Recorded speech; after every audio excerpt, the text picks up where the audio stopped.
مرحبا أهل الكمال مرحبا أهل النوادي. Bismillahirrahmanirrahim. Assalamualaikum warahmatullahi wabarakatuh. Alhamdulillahilladzi hadana li hadza wa ma kunna linahtadiya laula an hadanallah. Tsumma sholatu wassalamu ala Rasulillah sayyidina Muhammad ibn Abdillah wa ala alihi wa sahbihi wa man wala, amma ba'du. Subhanaka la ilma lana illa ma 'allamtana innaka antal alimul hakim. Rabbi israh li sadri wa yassir li amrin wahlul 'uqdatan min lisani yafqahu qawli wa saddid lisani wahdi qalbi bihaqqi sayyidina Muhammadin sallallahu alaihi wa alihi wa barak wa sallam. Ya man huwa fi 'uluwihi kain, ya man huwa fi fi'li hamid, ya man huwa fi majdihi matin. Allahumma akrimna binuril fahmi wa akhrijna min zulumatil wahmi warzuqna fahman nabiyyin wa hifdal mursalin wa ilhama malaikatil mukarrabin. Rabbana zidna ilman wa fahma wa aqla ya akramal akramin bihaqqi sayyidina Muhammadin khatamil anbiya'i wal mursalin. Ya Rahman ya Rahim, wa sallallahu ala sayyidina Muhammadin wa ala alihi wa sahbihi wa barak wa sallam, walhamdulillahi rabbil alamin.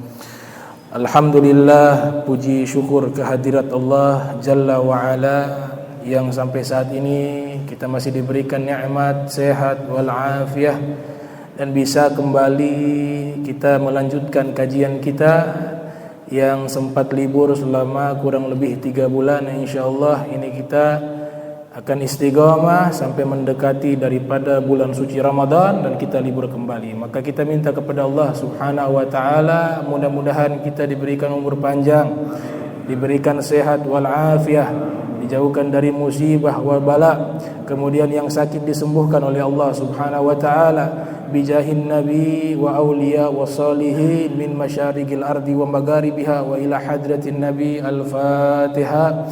Bismillahirrahmanirrahim. Alhamdulillahirabbil alamin arrahmanir rahim maliki yaumiddin.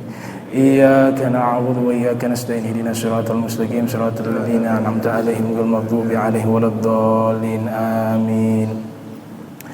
Nah, sebelum kita lanjutkan kajian kitab ini, pembukaan, jadi kita prolog, pengantar ya, kita review lagi biar kita tambah semangat untuk menuntut ilmu yang menyelamatkan kita di dunia dan di akhirat. Ilmu yang bermanfaat sampai kita masuk ke dalam kuburan adalah ilmu agama. Ilmu yang menyelamatkan kita di dunia dan di akhirat adalah ilmu yang diwariskan oleh Rasulullah sallallahu alaihi wasallam. Makanya di Zubat Ibnu Ruslan menyatakan wal ilmu asna sairil a'mali wa huwa dalilul khair wal ifdali. Ilmu adalah amalan yang paling mulia dari seluruh amal ibadah. Maksud di sini ilmu agama.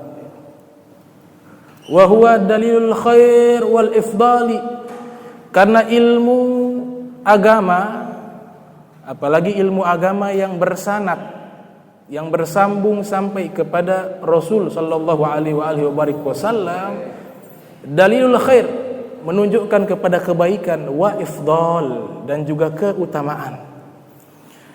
Al-Imam Ali bin Abi Thalib karramallahu wajha, ketika beliau menafsirkan firman Allah Subhanahu wa taala, qu anfusakum wa ahlikum nara, qu anfusakum wa ahlikum nara, jagalah diri kalian dan keluarga kalian dari api neraka. Bagaimana cara menjaga diri kita sehingga kita nanti terbebas dari api neraka dan dimasukkan ke dalam surganya Allah Subhanahu wa taala, dan juga bagaimana cara menyelamatkan keluarga kita sehingga mereka pun terbebas dari api neraka dan dimasukkan ke dalam surganya Allah Subhanahu wa taala. Karena setelah kita wafat di hari akhir, namanya yaumul akhir, artinya akhir daripada kehidupan, hanya ada 2 tempat. Tidak ada tempat ketiga, tidak ada tempat keempat, tidak ada tempat kelima. Hanya ada 2 tempat, al-jannah wan nar. Ada surga, ada neraka. Ya, saat kita hidup inilah kita pilih mau masuk ke mana. Kalau masuk ke surga, taat kepada Rasul sallallahu alaihi wasallam. Kalau tidak mau masuk surga, silakan. Allah tidak rugi, Nabi tidak rugi kalau kita tidak taat kepada Nabi Muhammad sallallahu alaihi wasallam. Kullu ummati yadkhulunal jannata illa man aba. Kata Nabi sallallahu alaihi wasallam, umatku hakikatnya seluruhnya masuk ke dalam surga. Illa man aba, kecuali yang tidak mau masuk surga. Qila man hum ya Rasulullah. Sahabat bertanya, siapa mereka yang tidak mau masuk surga ya Rasulullah? Kala Nabi sallallahu alaihi wasallam, man ata'ani dakhala jannah wa man asani faqad aba. Yang taat kepadaku berarti dia mau masuk ke dalam surga. Yang tidak mau taat kepadaku berarti dia tidak mau masuk surga, kata Nabi Muhammad sallallahu alaihi wasallam. Al-Imam Ali bin Abi Thalib ketika menafsirkan ayat ku anfusakum wa ahlikumun nar, jagalah diri kalian dan keluarga kalian dari api neraka, beliau menafsirkan yaitu allimu anfusakum wa ahlikumul khairal ladzi yanjuna bihi minan nar. Maknanya adalah ajarkanlah terhadap diri kalian dan keluarga kalian kebaikan.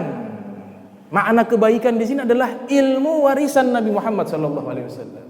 Dengan ilmu tersebut yanjuna minan nar, akan menyelamatkan kalian dari api neraka. Maka ilmu itu sangat penting. Nabi sallallahu alaihi wasallam bersabda, "Man salaka tariqa yaltamisu fihi ilma, sahalallahu bihi tariqa ilal jannah." Siapa yang keluar menempuh perjalanan menuntut ilmu agama, Allah mudahkan jalannya menuju ke surganya Allah Subhanahu wa taala. Jadi ilmu begitu penting. Jadi wajib. Di dalam kitab Zubat disebutkan ilmu-ilmu yang wajib kita pelajari. Artinya kalau kita tidak belajar, kita kena dosa. Wajib dipelajari. Beliau katakan, fa farduhu ilmu sifatil fardi, ma ilmi ma yahtaju muaddi.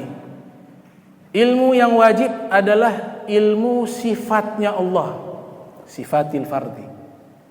Kita kenal dengan namanya ilmu tauhid, ilmu kalam, ilmu akidah.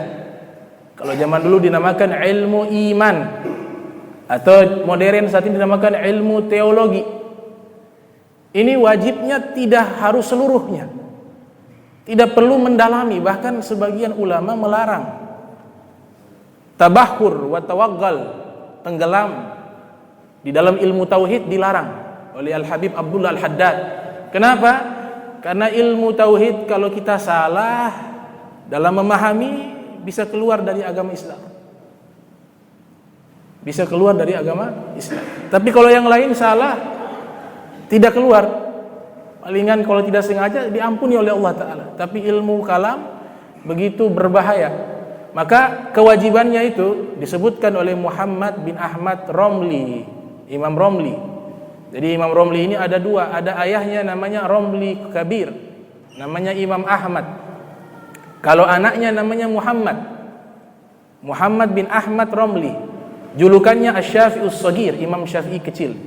Beliau mensarahkan kitab Zubat, judulnya Ghayatul Bayan, menyatakan ilmu akidah yang wajib cukup. Pertama kita yakini Allah itu ada. Allah itu ada. Di Zubat dikatakan fakta yakinan bil fuadi wazzam bihadasil alami ba'dal adami. Yang pertama yakini dalam hati. Fakta yakinan bil fuadi, bahwa Allah itu ada. Bagaimana mungkin Allah tidak ada sedangkan kita ada? Ibnu Arabi mengatakan huwallazi khalaqal asya'a kullaha wa huwa 'ainuha. Allah menciptakan segala sesuatu menandakan adanya sang pencipta. Adanya segala sesuatu menandakan adanya pencipta. Maka itu yang pertama, kita harus yakini Allah itu wujud, ada. Dan alam semesta beserta seluruh isinya ini adalah hadats, sesuatu yang baharu, sesuatu yang berasal dari ketiadaan. Kita ini berasal dari ketiadaan. Allah itu awalnya tidak ada awal, la awwala lahu wa la akhira lahu, dan akhirnya tidak ada akhir.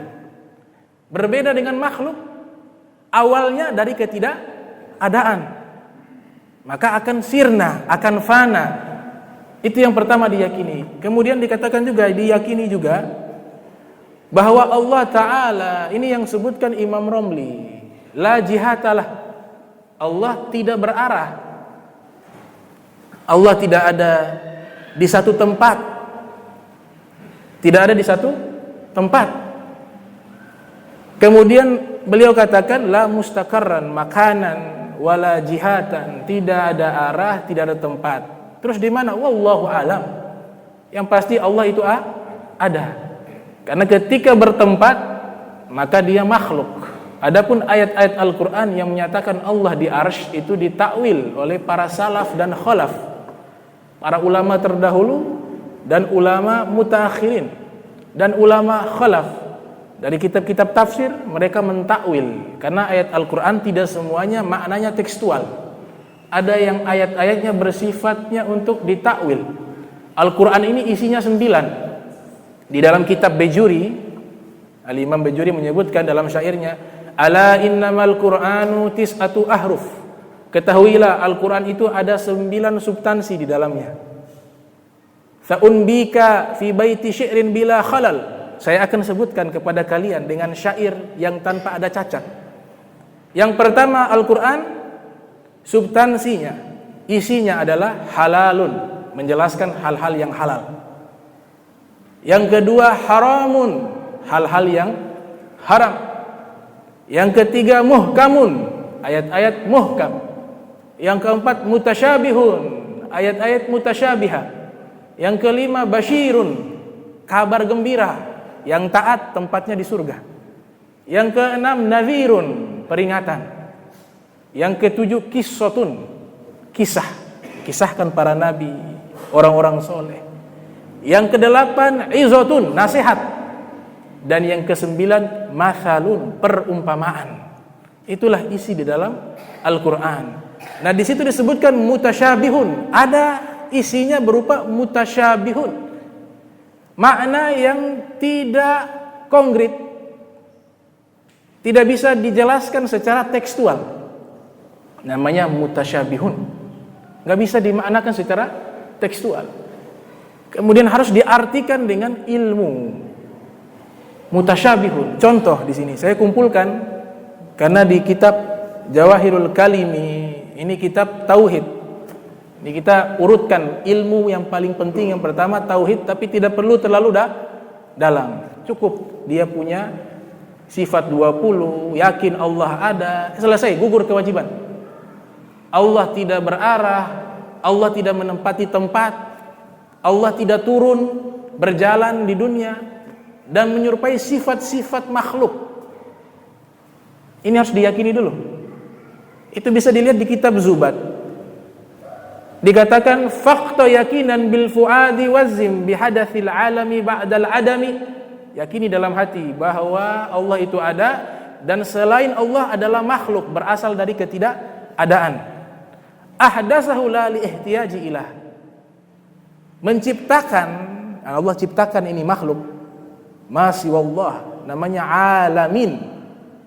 Alhamdulillahi rabbil alamin. Apa itu arti alam? Masih wallah, segala sesuatu selain Allah namanya alam. Jin, malaikat, manusia, hewan, dan seluruhnya. Bedanya Allah dengan makhluk, makhluk ketika menciptakan sesuatu, dia butuh kepada sesuatu. Dia butuh kepada sesuatu. Membuat gelas, manusia membuat gelas karena butuh gelas untuk minum. Manusia membuat tempat tinggal karena butuh sebagai tempat istirahat, tempat tidur.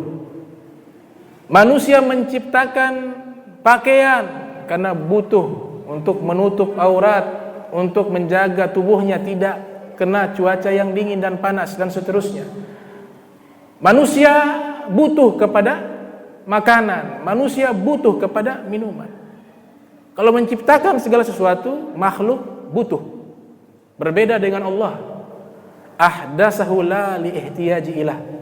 Allah menciptakan makhluk atau segala sesuatu bukan karena Allah butuh. Walau arada tarkahu limabtadah. Seandainya Allah berkehendak juga tidak mau ciptakan, Allah mampu. Jadi Allah menciptakan segala sesuatu ini bukan karena Allah butuh. Allah perintahkan kita ibadah bukan karena Allah butuh sama ibadah kita, tapi kita yang butuh kepada Allah Subhanahu wa taala. Fahuwa lima yuridduhu fa'alun. Falaisa lahu fi khalqihi mithalu. Apa yang Allah kehendaki pasti terjadi. Dan tidak ada yang menyerupai Allah Subhanahu wa taala daripada makhluknya. Daripada makhluknya tidak ada yang menyerupai Allah Subhanahu wa taala. Munfaridun bi khalqi wa tadbiri jalla anit tashbihi wan naziri. Allah menciptakan segala sesuatu dan mengaturnya sendiri tanpa butuh bantuan makhluk kecil. Innama amruhu ayyakula lahu kun fayakun. Kalau ingin sesuatu cukup mengatakan jadi, maka jadilah. Masya Allahu kan wa ma lam yasha lam yakun. Apa yang Allah kehendaki pasti terjadi. Jika Allah tidak berkehendak, tidak akan terjadi. Jadi kekuasaan mutlak milik Allah. Kayak di Zubat disebutkan, Allah juga mampu memasukkan orang taat ke dalam neraka. Bisa tidak? Bisa, haknya Allah.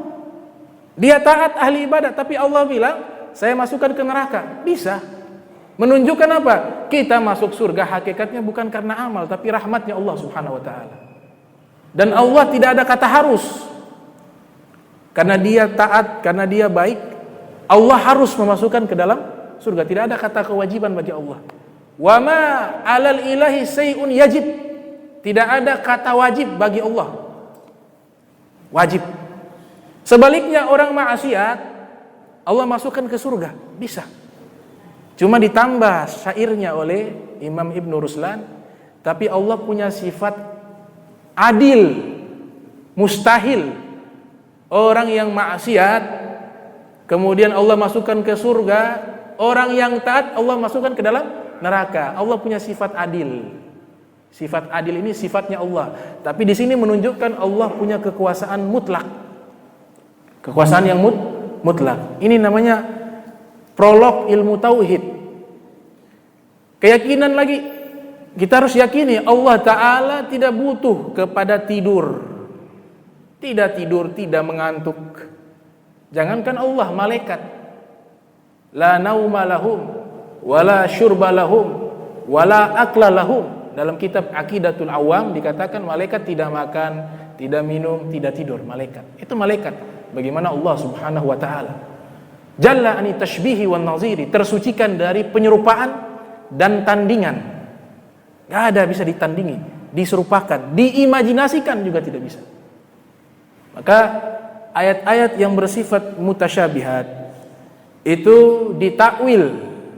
Kalau kita baca buku-buku, memang dibilang ini termasuk buku Jawahirul Kalimi, ini saya belajar 10 tahun yang lalu.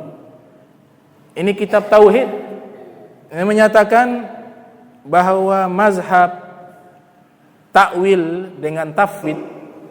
Takwil itu artinya ayat-ayat mutasyabihat.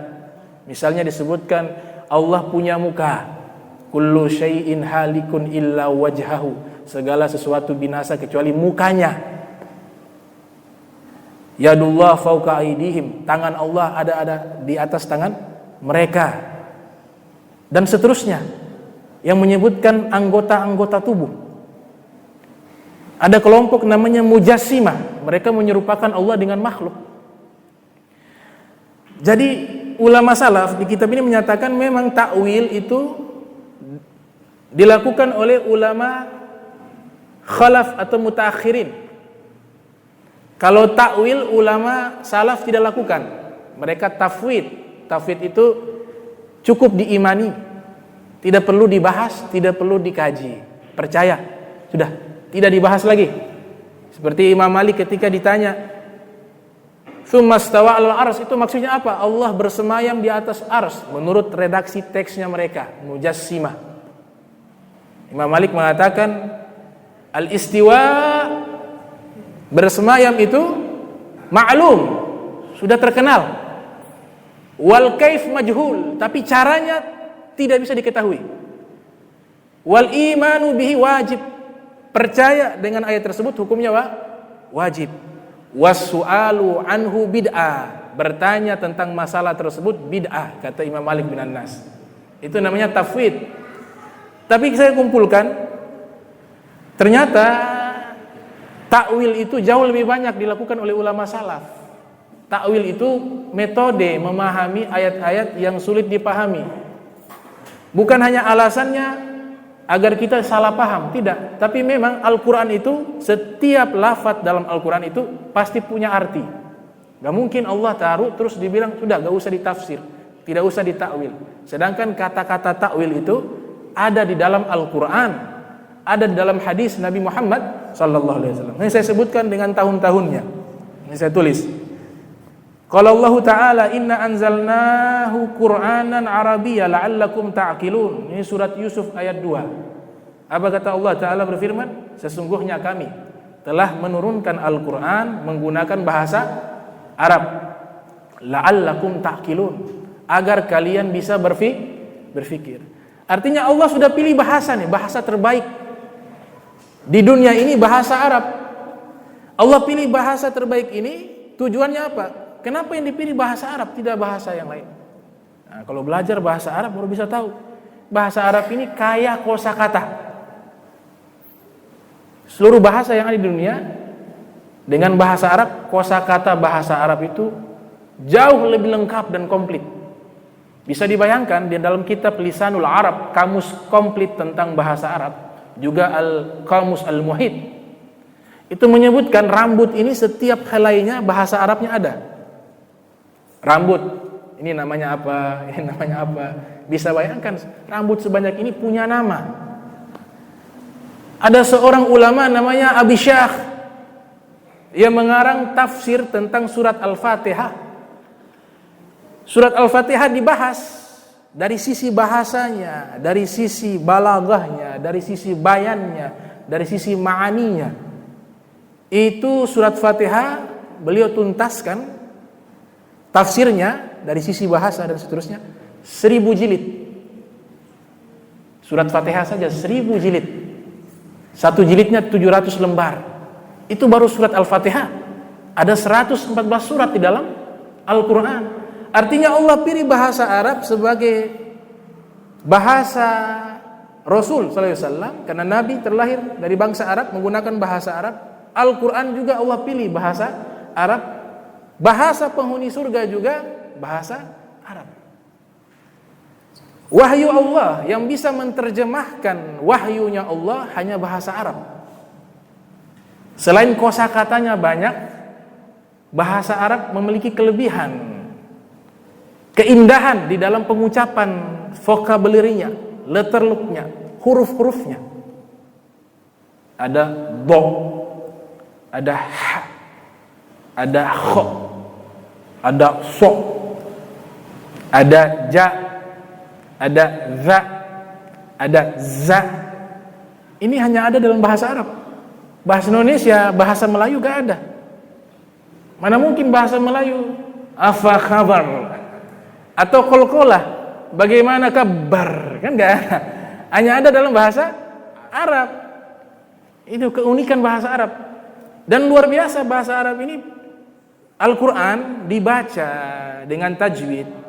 Sayyidina Ali ketika ditanya warattilil Qur'ana tartila, bacalah Al-Quran dengan tartil, beliau mengatakan, oh maknanya adalah tajwidul huruf wa ma'rifatul wukuf.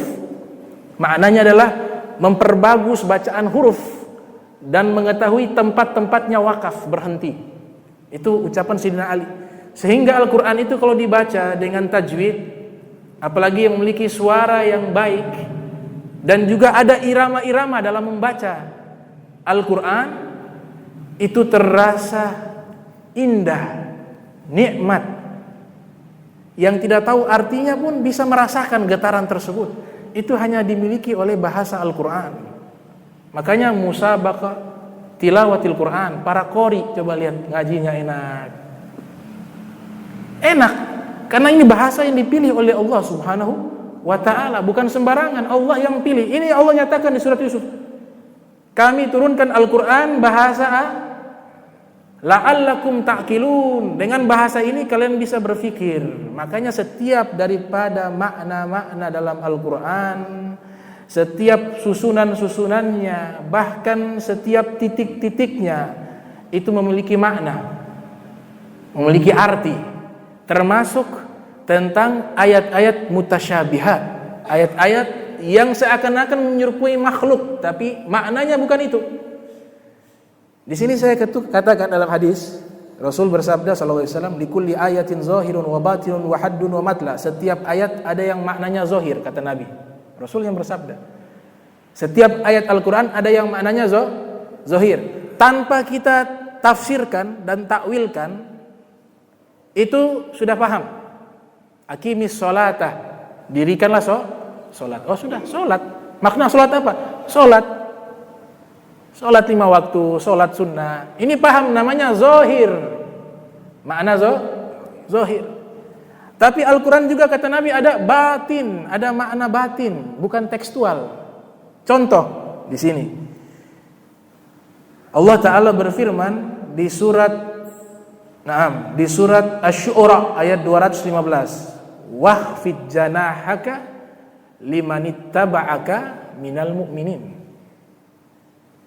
Ini kalau diartikan tekstual, tundukkanlah 2 sayapmu wahai Rasulullah.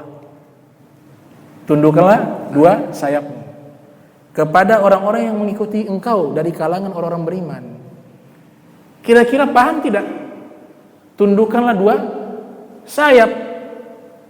Ini tekstual, gak bisa dipahami. Ini maknanya gak bisa dipahami secara tekstual. Makanya butuh para ulama pakar tafsir Al-Quran yang memiliki keluasan ilmu. Ternyata mereka mengatakan dari sisi bahasa, ilmu grammar bahasa Arab, namanya majaz mursal.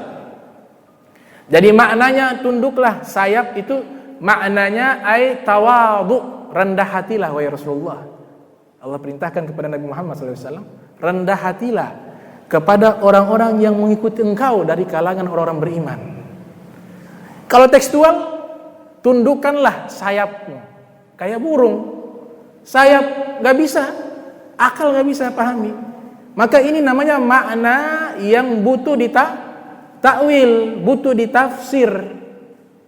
Contoh yang kedua, ini juga lucu, karena ada sahabat memahami tekstual. Apa itu? Wa kulu washrabu hatta yatabayyana lakum khaytul abyad minal khaytil aswad minal fajr. Surat Al-Baqarah ayat 187. Ini tentang berbuka puasa. Kata Nabi SAW, makanlah dan minumlah jika telah jelas bagi kalian benang putih dari benang hitam mulai fajar.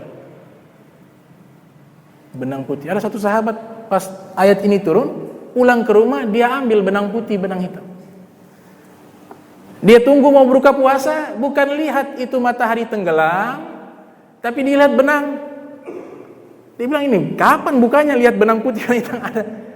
Ternyata disampaikan, singkat kisah, disampaikan kepada Nabi sallallahu alaihi wasallam. Nabi mengatakan, bukan, makna di sini benang putih daripada benang hitam itu artinya fajar, khaytul abyad itu fajar, terang. Kalau benang hitam itu matahari sudah tenggelam, gelap. Berarti tidak bisa diartikan tekstual. Itu salah satu tafsirnya. Ada tafsiran yang lain tentang ayat ini, tapi salah satu contoh tafsirnya seperti itu. Berarti ini ada ayat-ayat yang gak bisa dipahami secara tekstual, butuh tafsir, butuh takwil.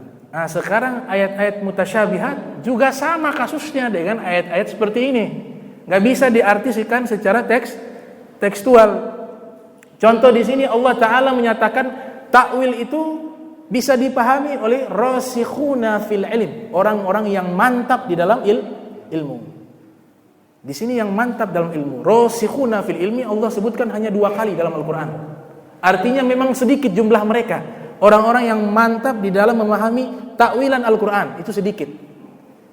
Diakui oleh para ahli ilmu Al-Quran, yang dimaksudkan rasikhuna fil ilmi khususnya dalam Al-Quran yaitu para ahli tafsir Al-Quran yang mu'tabarah, seperti Ibnu Jarir At-Tabari, seperti Imam Qurtubi, seperti Ibnu Katsir, seperti Alusi Al-Baghdadi, seperti As-Suyuti dan ulama-ulama ahli tafsir lainnya.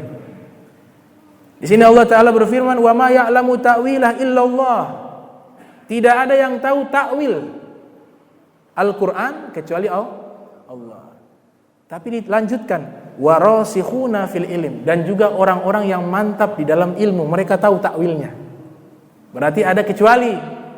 Ayat-ayat yang mutasyabihat bisa ditakwil oleh orang-orang yang memiliki kapasitas keilmuan di dalam memahami makna-makna Al-Quran. Dan yang mereka takwilkan itu bukan sebagai prasangka, tapi berdasarkan kaidah bahasa. Kaidah bahasa Arab. Tafsir Al-Quran ini ada 4 metode. Ada namanya tafsir dirayah. Dia menafsirkan Al-Quran dengan berbagai macam ilmu pengetahuan. Dari sisi bahasanya dikaji. Tafsiran menggunakan ilmu bahasa Arab yang jumlahnya banyak. Ada namanya tafsir riwayah, menafsirkan Al-Quran dengan riwayat-riwayat hadis dari Nabi Muhammad SAW. Ada namanya tafsir isyarah, menafsirkan Al-Quran dengan pengalaman spiritual. Biasanya para sufi punya tafsiran Al-Quran. Ada namanya tafsir ilmi. Tafsir ilmi, ini terbaru. Jadi menafsirkan Al-Quran menggunakan iptek, ilmu pengetahuan. Luar biasa. Saya pernah baca kitab 7 tahun yang lalu, 6 tahun yang lalu. Nama kitabnya Al-Mabahithu Masyrikiyah fi Ilmi Ilahiyati wa Tabi'iyah. Nama kitabnya. Ini kitab bukan membahas agama, bukan membahas fikih, bukan membahas tauhid, tapi membahas ilmu astronomi, membahas ilmu geografi, membahas ilmu fisika. Bisa bayangkan, ini kitab disusun oleh ulama ahli tafsir dunia, namanya Fakhruddin Ar-Razi. Fakhruddin Ar-Razi, Muhammad bin Umar nama aslinya. Lahir tahun 544 Hijriah, meninggal 606 Hijriah. Imam Zahabi dalam kitab Syiaru A'lami Nubala yang lahir 673 Hijriah, meninggal 748 Hijriah, ketika memberikan komentar terhadap Fakhruddin Ar-Razi, kalau Ibnu Taimiyah mengatakan murtad kepada Fakhruddin Ar-Razi karena ada kitab namanya As-Sirrul Maktum, rahasia yang tersembunyi, nama kitabnya Sirrul Maktum, karya beliau juga. Karena beliau ini multi talent, semua ilmu beliau kuasai. Jadi ilmu itu disalahpahami karena ilmu itu membahas tentang ilmu sihir. Ilmu sihir. Tujuan beliau menyusun kitab itu yang isinya ilmu sihir, tujuannya apa? Tujuannya agar orang yang belajar ilmu sihir, dia bukan gunakan untuk apa? Untuk membahayakan orang lain. Tapi dia bisa tahu, oh ini terkena sihir, sehingga dia bisa menolong orang tersebut.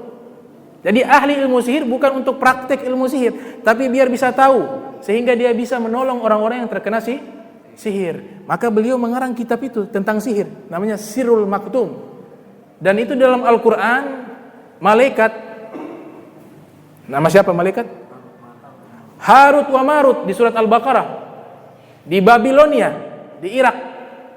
Itu kan mengajarkan ilmu sihir kepada manusia, disebutkan dalam kitab Al-Quran di surat Al-Baqarah. Tujuannya apa? Agar manusia yang ketika belajar ilmu sihir bisa membedakan mana sihir, mana mukjizat Nabi. Sehingga kalau Nabi datang, oh ini mukjizat bukan sihir, berarti dia Nabi. Nah ini Fakhruddin Ar-Razi mengarang kitab Sirrul Maktum kemudian dikomentari oleh Ibnu Taimiyah mengatakan bahwa beliau murtad karena mengajarkan sihir.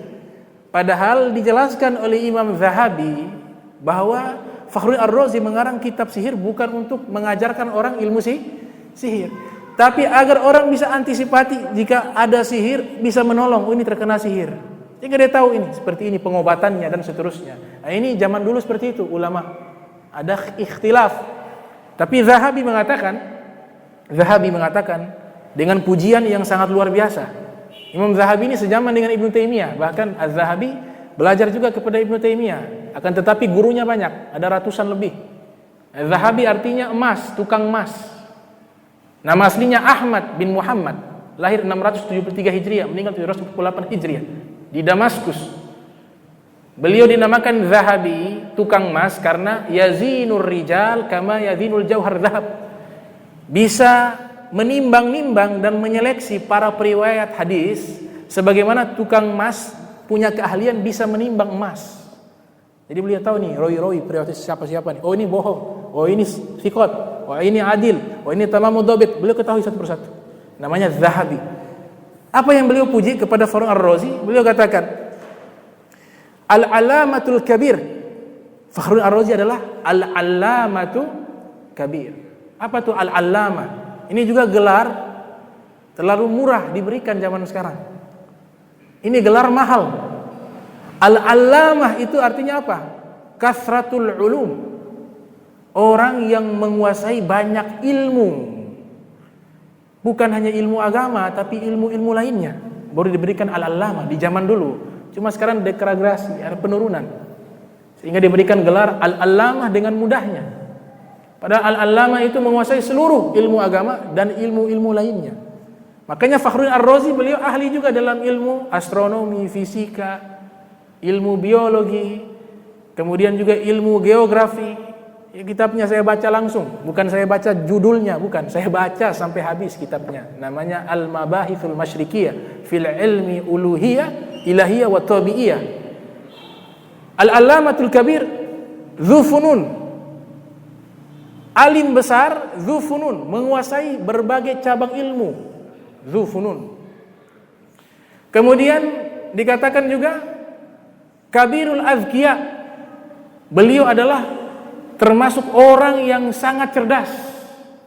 Wal hukama, ahli hikmah, wal musannifin, dan juga banyak menulis karya-karya ilmiah. Al usuli, ahli usuluddin, ilmu kalam, ilmu teologi, beliau ahli. Walaupun beliau ini dikatakan oleh sebagian ulama Asy'ariyah, tapi kadang-kadang berbeda dengan Abu Hasan Asy'ari dalam beberapa pendapat. Wal mufassir, ahli tafsir. Itu pujian dari Az-Zahabi. Di dalam kitab Mabahis Masyriqiyah di situ disebutkan tentang teori gravitasi sebelum Isaac Newton. Ratusan tahun sebelumnya beliau sudah membahas di kitab Al-Mabahisul Masyriqiyah tentang teori gravitasi dengan rinci. Beliau juga telah membahas bahwa kalau manusia terbang keluar angkasa, maka oksigen yang ada di angkasa itu akan berkurang. Sehingga kalau tanpa oksigen yang dibawa bisa mati, sesak dada. Padahal zaman itu belum ada yang ke bulan. Beliau bahas dari praktek ilmu biologi dan ilmu lainnya, teori-teori yang dibanggakan oleh orang-orang barat zaman sekarang ini tentang gravitasi, tentang listrik, beliau sudah bahas ratusan tahun sebelum penemu-penemunya membahas. Thomas Alva Edison dalam buku-buku sejarah menyatakan penemu lampu pertama Thomas Alva Edison. Bukan beliau yang temukan. Fakhruddin Ar-Razi sudah membahas dalam kitab tersebut. Teori gravitasi demikian beliau telah membahas di dalam kitab tersebut. Nah, ini contoh ilmu kalam dari Fakhruddin Ar-Razi yang sangat luar biasa. Jadi ilmu yang pertama wajib adalah ilmu kalam. Kemudian kita yakini juga bahwa Allah Subhanahu wa taala tidak pernah tidur, tidak pernah mengantuk. La takhudhuhu sinatu wala naum. Tidak mengantuk, tidak tidur. Nabi Musa pernah ditanya, "Wahai Musa, Apakah Allah itu tidur? Apakah Allah itu mengantuk? Waktu itu Nabi Musa belum diberikan wahyu penjelasan dari Allah Ta'ala. Nabi Musa tidak bisa menjawab. Diam Nabi Musa. Kemudian Nabi Musa bermunajat. Ini kisah diceritakan dalam kitab Al-Asma'u was Sifat, disusun oleh Imam Baihaqi, lahir tahun 384 Hijriah, meninggal 458 Hijriah. Ketika bingung Nabi Musa, Allah Ta'ala utus malaikat. Wahai malaikat, turun ke dunia. Buat itu Nabi Musa tidak bisa tidur. Apa namanya? Insomnia. 3 hari 3 malam Nabi Musa tidak bisa tidur, malaikat bikin. Sudah tidak bisa tidur, kemudian Allah utus malaikat lagi yang kedua, membawa 2 gelas yang berisikan air atau botol yang berisikan air. Di saat Nabi Musa lagi mengantuknya, malaikat katakan, wahai Musa, Allah perintahkan engkau jaga ini 2 botol. Nabi Musa pegang botol yang satu, botol yang kiri. Posisinya Nabi Musa lagi mengantuk, 3 hari 3 malam tidak tidur. 2 botol itu dipegang oleh Nabi Musa dan malaikat memberikan pesan, Allah perintahkan jaga ini botol, jangan sampai jatuh. Dan Nabi Musa pegang. Ternyata saking ngantuknya Nabi Musa tertidur, botolnya jatuh, dua-duanya pecah. Kemudian Allah Ta'ala perintahkan malaikat mengabarkan kepada Nabi Musa, wahai Musa, seandainya saya tidur, alam semesta ini akan hancur. Engkau hanya 2 botol saja hancur. 2 botol, disuruh jaga 2 botol, bukan jaga matahari, bulan, planet, makhluk hidup. 2 botol engkau tidur sesaat, hancur. Kalau saya tidur, alam ini akan hancur, kata Allah Subhanahu wa taala. Itu pendidikan dari Allah Subhanahu wa taala kepada Nabi Musa. Ini ilmu kalam, ilmu teologi. Ada juga masalah yang kadang-kadang membuat orang sulit berpikir, padahal kita tidak diperintahkan berpikir, cukup iman saja, percaya, selesai. Karena ilmu kita tidak akan bisa sampai dengan ilmunya Allah Ta'ala. Masalah takdir. Takdir ini kan rukun iman, antu'mina billahi wa malaikatihi wa kutubihi wa rusulihi wa bil yaumil akhir wa bil qadarihi khairihi wa syarrihi. Percaya kepada takdir baik ataupun buruk dari Allah. Takdir ini ilmunya Allah, cukup kita imani, tidak usah berpikir. Percaya Allah yang atur. Tadi kekuasaan mutlak milik Allah. Imam Ali mengatakan, al-qadar bahrun amik fala talujhu. Takdir itu lautan yang dalam, jangan kalian selami lautan tersebut. Wa tariqun muslimun, takdir itu jalan yang gelap, fala taslukhu, jangan ikuti jalan tersebut. Takdir adalah sirrun min asrarillah, fala tatakallafhu. Takdir itu rahasianya Allah, jangan paksa cari tahu rahasianya Allah. Itu kata Imam Ali bin Abi Thalib. Ada kisah di kitab namanya Adabuddin wa Dunya, nama kitabnya Adabuddin wa Dunya, disusun oleh Al-Imam Ali bin Muhammad bin Habib Al-Mawardi namanya. Beliau lahir tahun 364 Hijriah, meninggal 450 Hijriah. Beliau meninggal di tahun lahirnya Imam Ghazali, 450. Beliau punya kitab ada 800 halaman. Adabuddin wa Dunya. Di situ membahas tentang masalah takdir. Jadi dikisahkan Nabi Isa alaihissalam bertemu iblis. Iblis datang menghadap Nabi Isa alaihissalam. Kemudian iblis mengatakan, wahai ruh Allah, wahai ruhnya Allah, alasta taqul, bukankah engkau pernah mengatakan lan yusibaka illa ma kataballahu alaika, tidak akan ditimpa musibah kecuali sesuatu yang telah ditakdirkan oleh Allah, kata iblis kepada Nabi Isa. Kata Nabi Isa, na'am, iya benar, itu saya katakan. Karena seluruh para nabi kalau ajaran akidah, ajaran ilmu kalam tidak pernah mansuh tidak pernah berubah, tidak pernah dihapus. Dari Nabi Adam sampai Nabi kita Muhammad sallallahu alaihi wasallam, pemahaman ilmu kalam, ilmu akidah sama, nggak ada yang berubah. Akhlak Dari zaman Nabi Adam sampai Nabi kita Muhammad sallallahu alaihi wasallam, seluruhnya para nabi mengajarkan akhlak kebaikan, dan akhlak kebaikan ini tidak pernah berubah. Yang berubah hanya masalah hukum. Hukumnya Nabi Adam berbeda dengan nabi setelahnya. Nabi Nuh beda. Nabi Nuh ke bawah juga, Nabi Musa dan seterusnya beda. Sampai Nabi Muhammad berbeda hukumnya. Masalah hukum saja ada nasikh wa mansukh. Tidak ada nasikh wa mansukh di dalam ilmu kalam. Di dalam akidah juga tidak ada nasikh wa mansukh di dalam akhlak. Makanya Nabi Isa mengatakan, benar saya katakan itu wahai iblis. Dan Nabi Isa, kata iblis, kalau memang kau beriman kepada takdirnya Allah dan engkau katakan itu di depan engkau itu ada gunung yang tinggi. Coba engkau naik di atas puncak gunung, kemudian engkau loncat.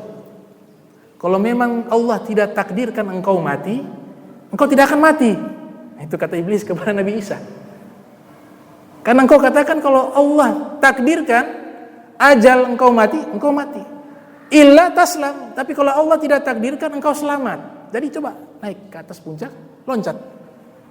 Nabi Isa mengatakan, ya mal'un, wahai yang terlaknat,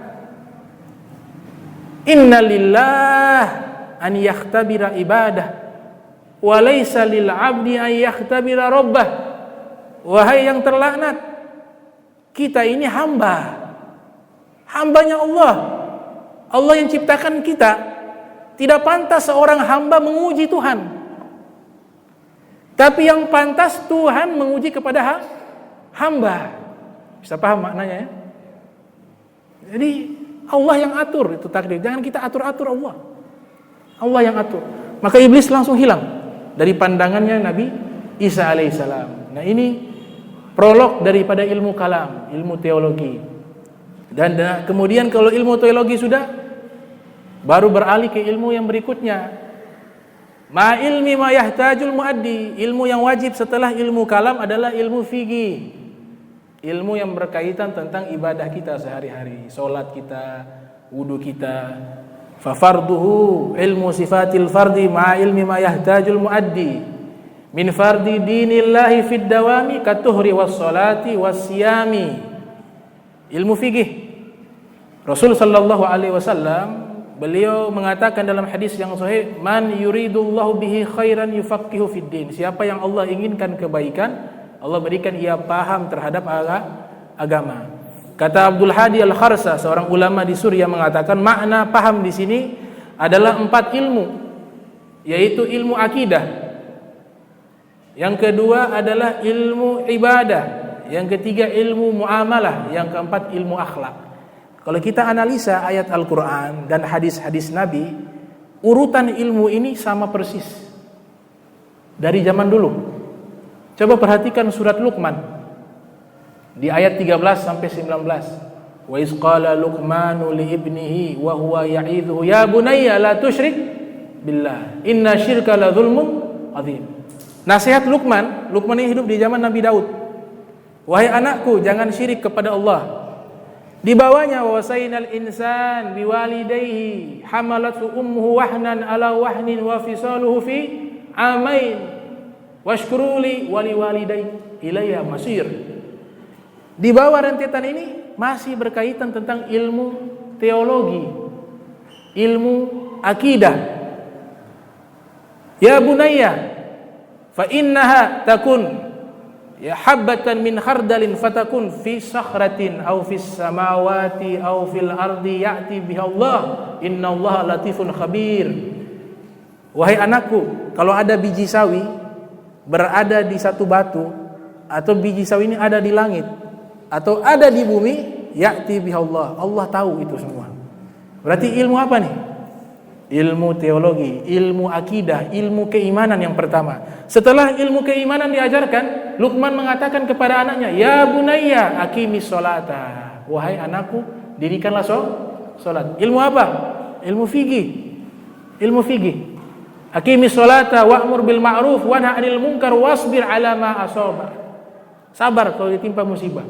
Setelah ilmu akidah sudah, ilmu fikih ditutup di ayat terakhir wala tusair haddaka linnas wala tamshi fil ardi maraha innallaha la yuhibbu kulla mukhtalin fakhur.